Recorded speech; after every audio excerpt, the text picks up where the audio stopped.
Hey guys, Hugo from SSW. In this video I want to show you how to update your leave request within EasyLeave. Let's get started.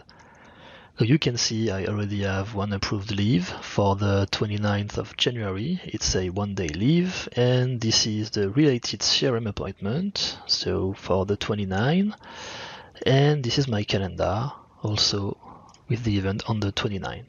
So what if I want to update this? Well, it's fairly easy.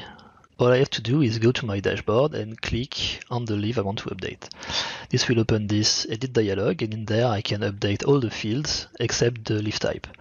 Let's say I want to move this to the 30 to the 31 and make it a 2-day leave. Let's add an updated detail here and hit save. What will happen is that we will send you an email and then update the CRM appointment and the calendar event. So let's wait for a few seconds and hit refresh.